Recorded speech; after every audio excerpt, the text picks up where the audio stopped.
ओम श्री मन्महागणाधिपतये नमः। श्री गुरुवर चरण कमलेभ्यो नमः। रक्ताम्भोजदलाभिरामनयनं पीताम्बरालंकृतं श्यामांगं द्विभुजं प्रसन्नवदनं श्रीसीतया शोभितं कारुण्यामृतसागरं प्रियगणैर्भ्रातादिभिर्भावितं वन्दे विष्णुशिवादिसेव्यमनिशं भक्तिष्टसिद्धिप्रदम्।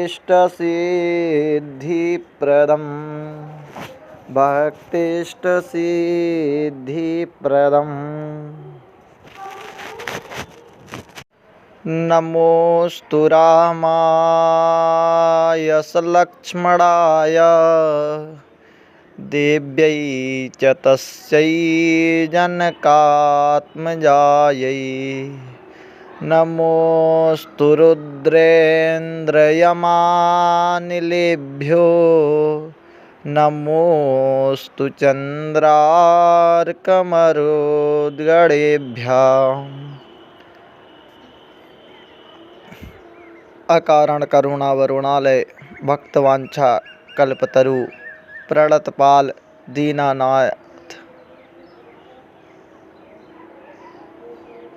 कौसल्या आनंदवर्धन दशरथ नंदन भक्त उरचंदन भगवान राघवेंद्र सरकार की महती अनुकंपा से भगवान श्री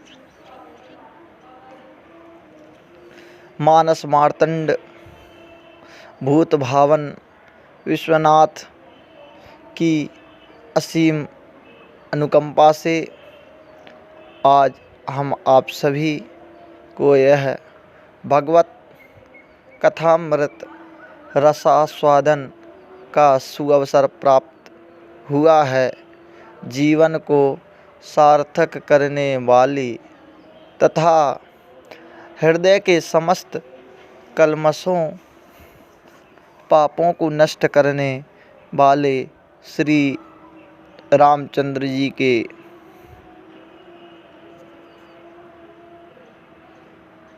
सुंदर यश हम आप सब नित्य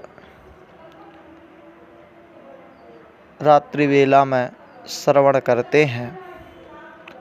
यह भगवान श्री राघवेंद्र सरकार की असीम अनुकंपा है। भगवान श्री रामचंद्र भगवान के कथा में हम जिस प्रसंग पर हैं, यह रामचरितमानस का चतुर्थ चरित्र है।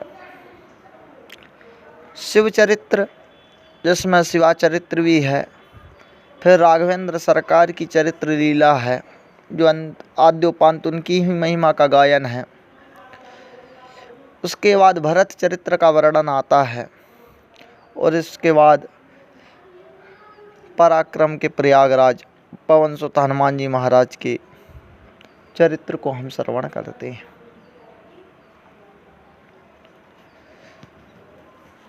कोई किसी व्यक्ति को दुख का संदेश देता है तो कहेगा उन्होंने बड़े ही दुख से हमसे कहा है, या ज़्यादा कहेगा तो इतना कह सकता है भैया उन्होंने रोते हुए कहा है। कोई व्यक्ति इस प्रकार से नहीं कहता है कि उन्होंने अपनी आँखों में आंसू को भरा उसके बाद कहा। उन्होंने अपनी दोनों आँखों में आंसू भर के कोई बात कही। ऐसा कोई दूत किसी भी प्रकार का ऐसा कभी संदेश सुनने में नहीं आया कि किसी ने ऐसा कहा हो कि भैया उन्होंने दोनों आँखों में आंसू भरे उसके बाद हमसे ऐसा कहा। ऐसा कोई नहीं कहता, क्योंकि एक आँख से तो कोई रो भी नहीं सकता। यदि रोएगा तो उसकी दोनों आँखों से ही रोएगा, उसकी दोनों आँखों में ही आंसू होंगे तब ना वो रोएगा। एक आँख से रोने का तो ना देखा गया, ना कभी सुनने में भी आया, तो ऐसा हुआ ही नहीं है। पर हनुमान जी महाराज भगवान श्री राघवेंद्र सरकार के पास लंका से लौट कर जाते हैं तो भगवान श्री राम जी से जानकी जी की स्थिति को बताते हुए कहते हैं कि नाथ जुगल लोचन भरी बारी,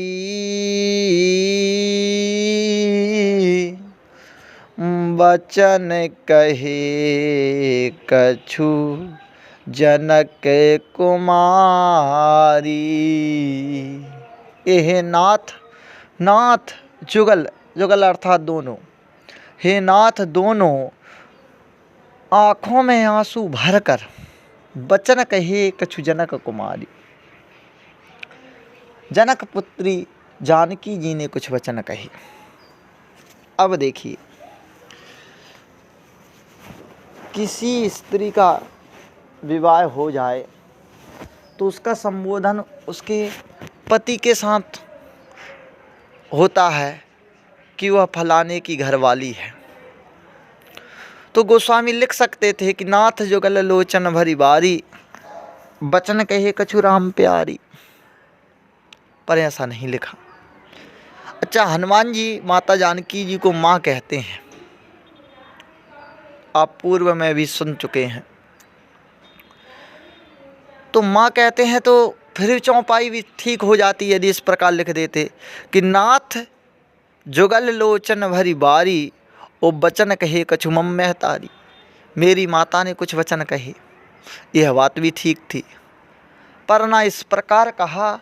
उन्होंने कहा, हे नाथ जुगल दोनों आँखों में आंसू भर कर जनक पुत्री जानकी जी ने कुछ बात कही। बड़ा अद्भुत विलक्षण, न माँ शब्द से संबोधित किया, न माँ राम जी से संबोधित किया, किसकी पुत्री है ऐसी जनक जी से संबोधित किया है कि बचन कहे कछु जनक कुमारी। जबकि जनक की कुमारी तो उस समय तक थी जब तक उनका विवाह नहीं हुआ था। उसके बाद वो जनक पुत्री तो रही जीवन भर, किंतु वह राम जी की प्रिया बन गई। फिर भी हनुमान जी ने वहाँ पर जनक कुमारी शब्द का ही प्रयोग किया है। बड़ा ही गूढ़ अर्थ है इसका। श्री हनुमान जी महाराज भगवान श्री रामचंद्र भगवान को यह समझाना चाहते हैं, हे प्रभु आप दुख को श्रवण मत कीजिए, आप दुख की अनुभूति ही कर लीजिए कि माता जानकी जी लंका में किस प्रकार दुखी हैं।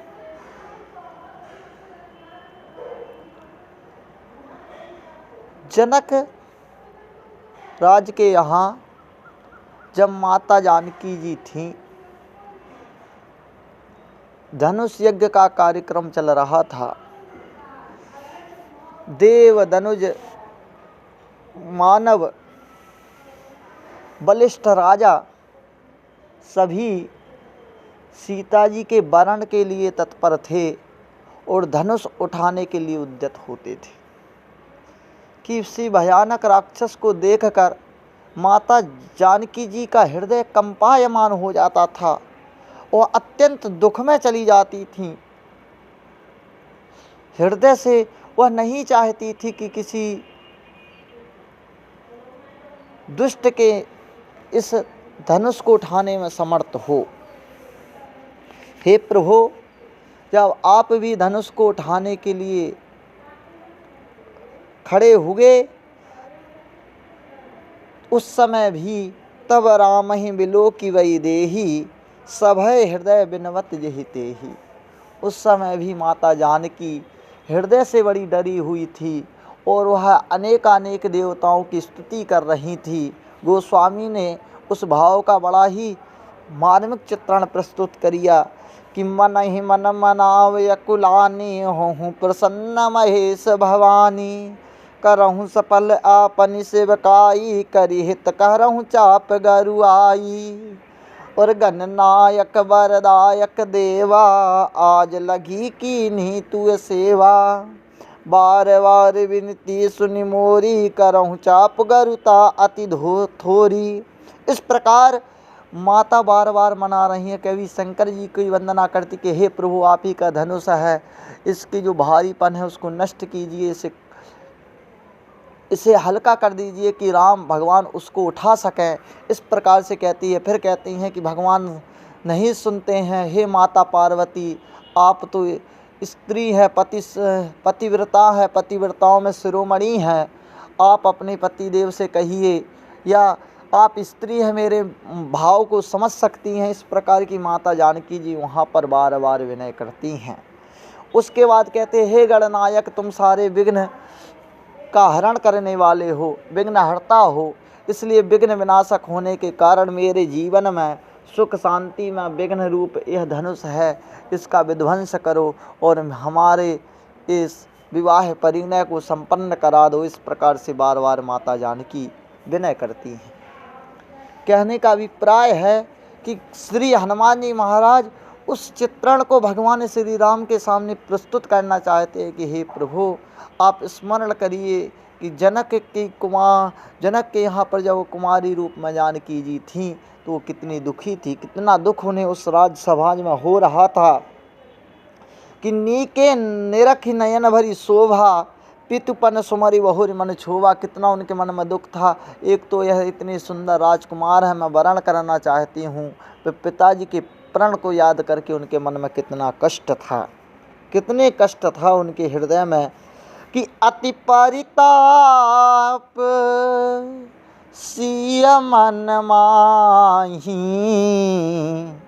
लवने में से जोग सय समझाही।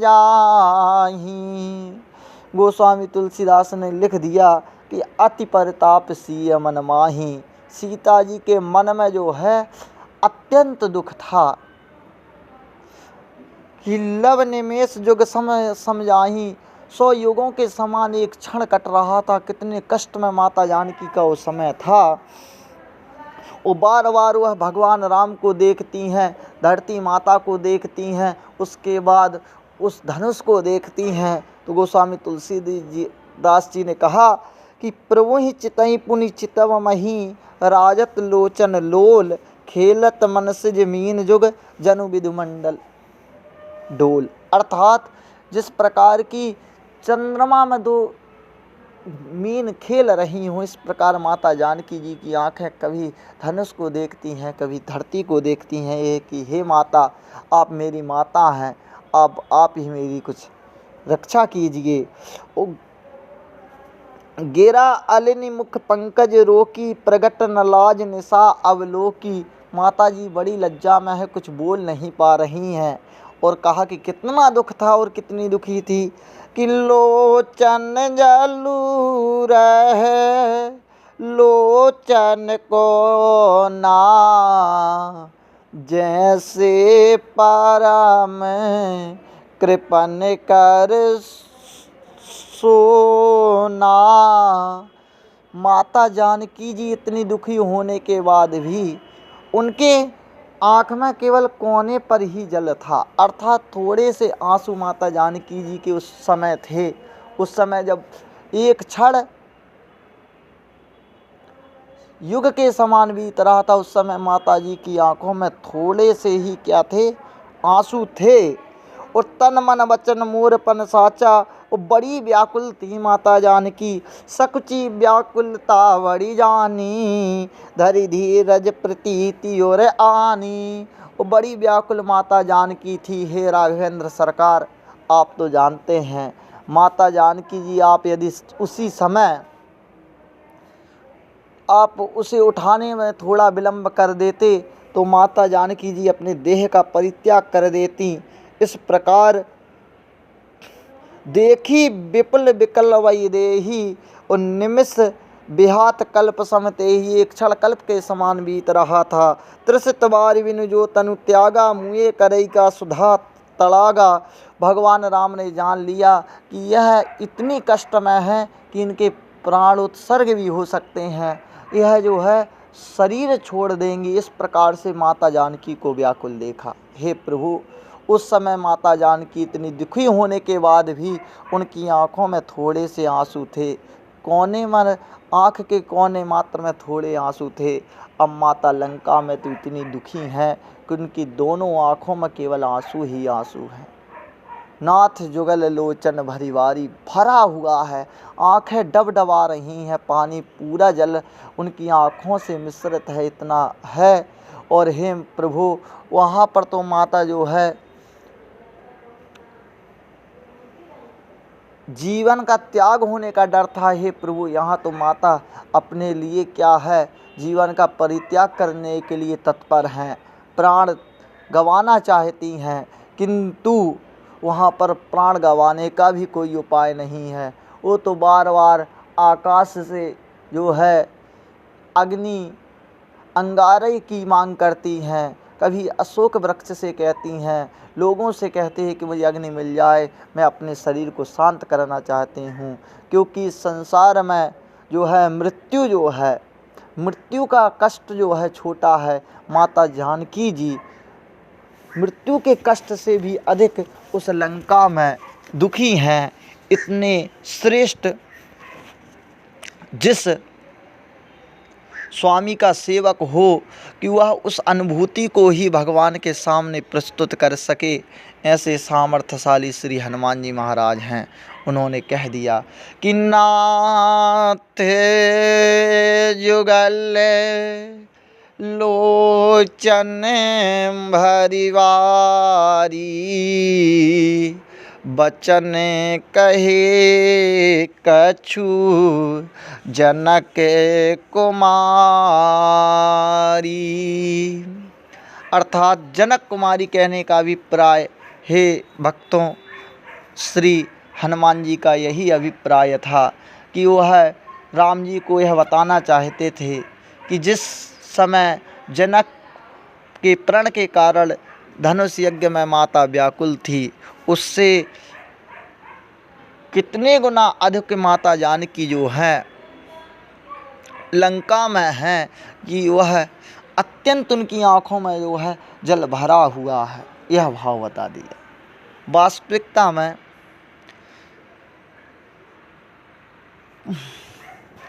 माता पार्वती ने रामचरितमानस की महिमा के विषय में कहा कि रामचरित जे